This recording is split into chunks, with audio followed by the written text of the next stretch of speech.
Purihin ng Panginoon, dito na naman po tayo uli sa tahanan ni Sister Cheryl sa Barangay 96, Sony, District 1, Tondo, Manila. Narito tayo pang magdala ng mabuting balita o meron akong hawak na Biblia, Amen. Ang Biblia ng mga pastor. Kami po ay nagbabible study dito kada Sabado ng umaga, ganitong oras. Mabuting bagay na nakapagbubulay po tayo ng salita ng Diyos sapagkat ito po ay may katotohanan naman nasa Biblia at kailangan naman natin tayong mga tao. Po, kaya bago tayo papalaot, atin munang hingin ng Diyos ang kanyang patnubay. Panginoon Diyos, aming Ama, minsan pa samahan mo kami sa aming pag-aharal ng iyong mabuting balita, ang salita mo sa pangalan ni Jesus. Amen. Yang tao po, tayong mga tao, hindi pa pagka nakagawa tayo ng kasalanan, nagtatago tayo. Hindi po ba ganyan ang naturalesa ng tao? Ang pakiramdam sa sarili yan, timano po, guilty. Wala pa nga tulad, timano pakiramdam niya, guilty na siya. Ganyan din po sa iba't ibang antas ng lipunan, mayaman man o mahirap man. Kapag nakagawa ka ng kasalanan, para kang hinahabol ng hindi mo maintindihan. Yung bang, ano ba, may tawag sila din, yung tamang hinala. Yan. Sa Biblia po, tingnan natin yung sa unang tao, ang Adan at Eva. Itong Adan at Eva po, yung unang tao, nilikha ng Diyos na lalaki at babae. Tingnan natin ano.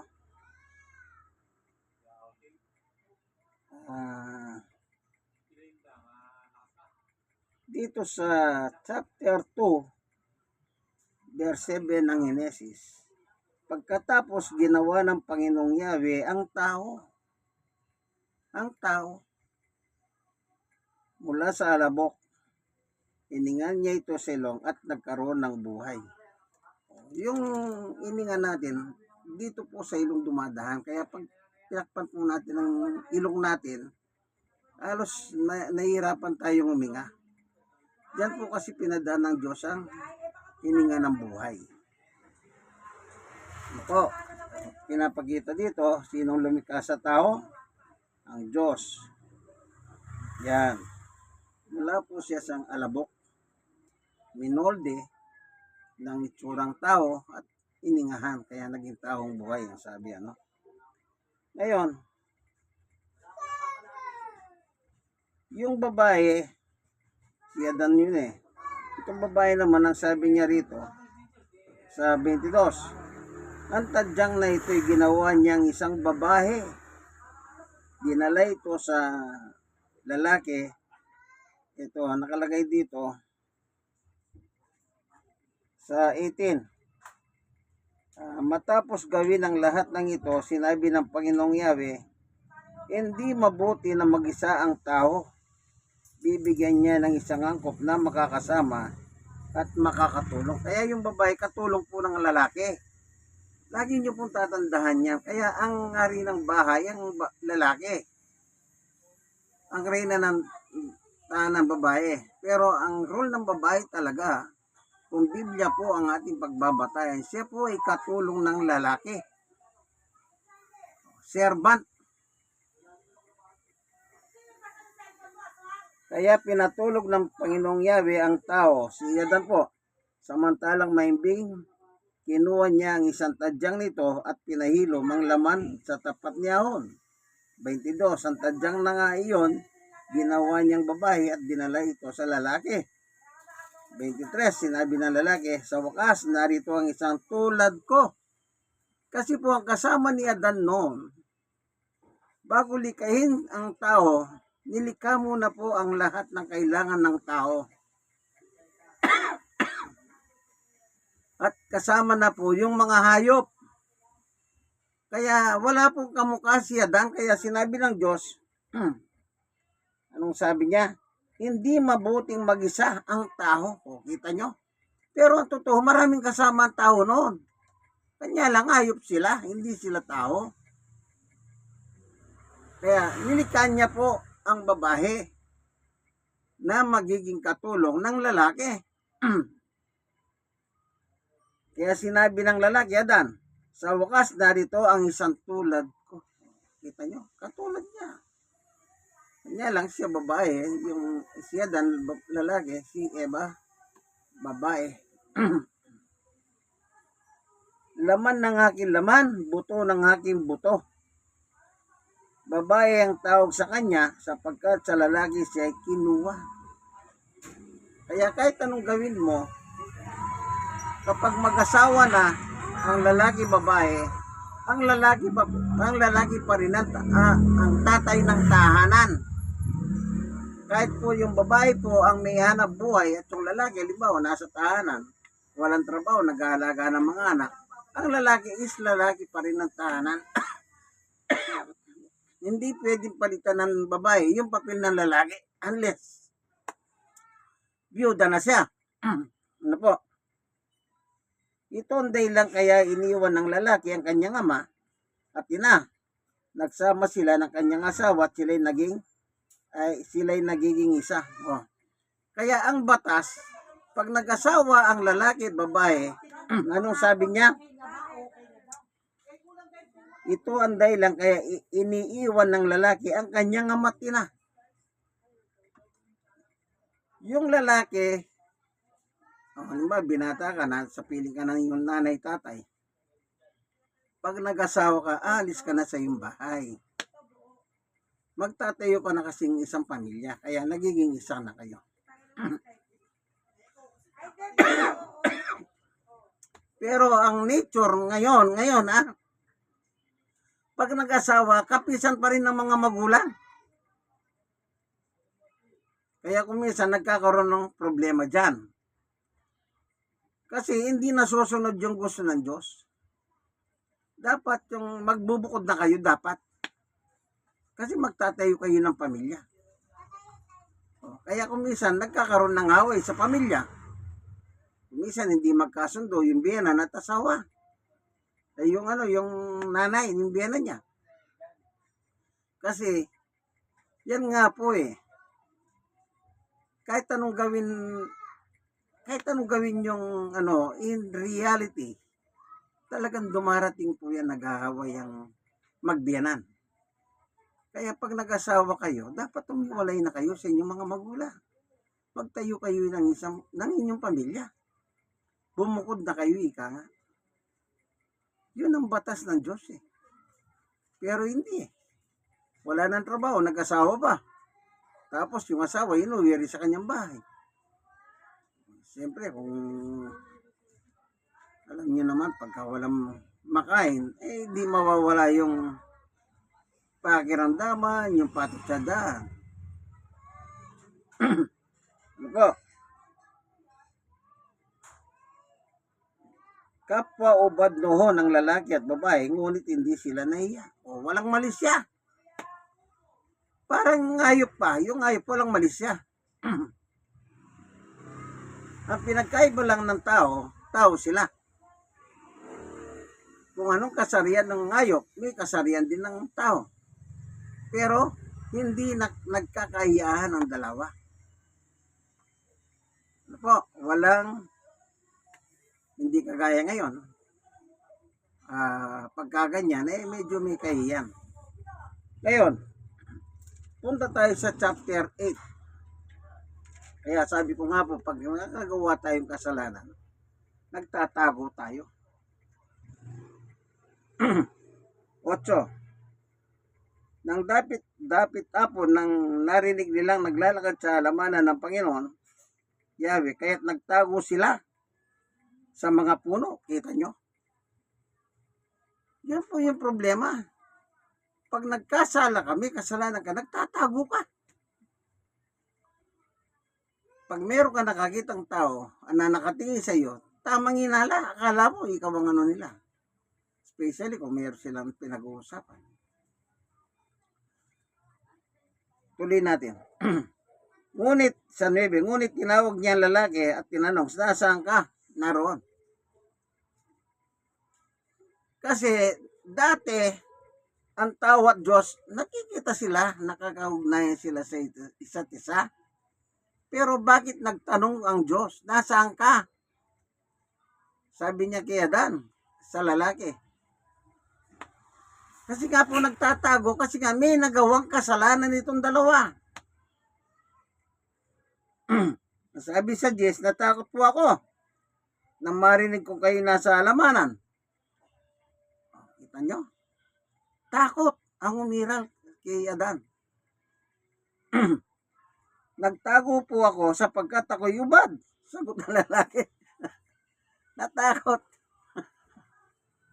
Kasi may naging kasalanan. Kasi nagtanong muli ang Diyos, sino may sabi sa iyong ubad ka? Bakit kumain ka ba ng bungang pinagbabawal ko? 12, kasi pinakain po ako ng babaeng ibinigay ninyo sa akin. Tugon ng lalaki. Nagsumbong. Itong si Eva sinumbong sa Diyos. Sabi niya, pinakain ako ng bunga eh. Yung bunga na yun, yung pinagbabawal ng Diyos. Yung nasa gitna ng halamanan. Yan. Ang sagot naman dito, 13, bakit mo ginawa ang bagay na yon? Tanong ng Panginoon sa babae kay Eva. Mangyari po, nalinlang ako ng ahas, kaya ako natokso kumain. Sagot nito sa kanya. Ayan. Naling lang. Sabi ni Eva, naisaan sila ni Satanas. Kaya tayo po, natural natin, pagka tayo nagkakamali, nagtatago tayo. Especially ng mga bata pa tayo. Pag meron ka nabasag, sabi ng kapatid, lagot ka kay nanay, nabasag mo yan. Di po ba, tago na yan. Pag dumating ang nanay, tinatawag, nakatago, parang Adan po nangyari. Kasi po, mayroong nagawang kasalanan. At yung kasalanan na yon, sa sulat naman ni Isayas, yun po yung nagpapakubli sa Diyos at sa tao.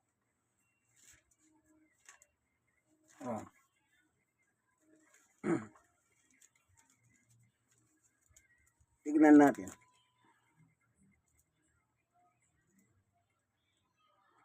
Dito sa 59, ito. 59:1 ng Isayas. Ang masama ninyong gawa ang dahilan sa pagkawalay ninyo sa Diyos. Nagkasala kayo, kaya hindi ninyo makita at hindi niya kayo marinig. Yun. Yung kasalanan, ngayon, ito yung magiging rason. Kaya tayo nagtatago dahil mayroon tayong kasalanan. Wala pa mga tol nagigilty na tayo. Yan ay nangyari sa unang tao, si Adan. Dati nagkakaugnayan sila ng Diyos Pero nagulat ang Diyos ay sa salitang kalye, nagulat. Sabihin na natin, ba't wala ang Adan? Samantalang hiniwa sila sa Garden of Eden. Kaya pumunta ang Diyos doon, sabi niya, aba, wala yata. Kaya sinabi niya, nasaan ka? Yun. Kasi po, nagkasala siya. Na magkasala siya, namulat na siya sa katotohanan na wala pala siyang damit. Nagkaroon na po sila ng malisya noon. Nagsimula na yung malisya, yung malis sa isa't isa. Kaya tayong mga tao po, ganyan tayo sa Diyos. Pag meron tayong kasalanan, nagtatago tayo sa Diyos. Buti na lang, mahal pa rin tayo ng Diyos kahit na marami tayong kasalanan. Kahit marami tayong kasalanan. Sinulusyonan ng Diyos ang problema ng tao. Hindi alam ng tao paano bayaran ang kasalanan niya. Kaya ginawa ng Diyos, siya pa rin ang gumawa ng paraan para masolusyonan ang kasalanan ng tao. Para mabayaran ang kanyang kasalanan. O, imbawa, sabi dito ni Jesus, sa 1:16,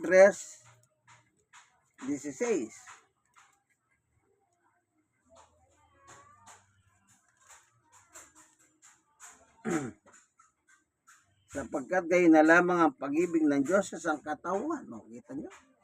Mahal tayo ng Diyos. Kaya't ibinigay niya kanya kaysa isang anak si Jesus. Ibinigay.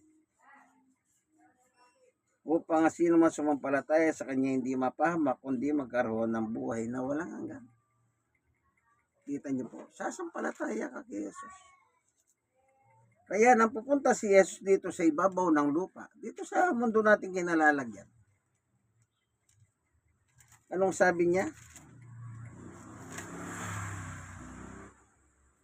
Sa Hebreo chapter 10, 5-6. Dahil diyan nang si Kristo na parito sa daigdig, sinabi niya, ang mga panghalay pati mga handog at mga hayop na handang sunugin, hindi mo ibig sa dambana dalhin. Hindi mo na kinalugdan ng handog na nasusunog at mga handog upang pawihin ang kasalanan. Ito na, kaya't inihanda mo ang aking katawan upang maging handog. Oh.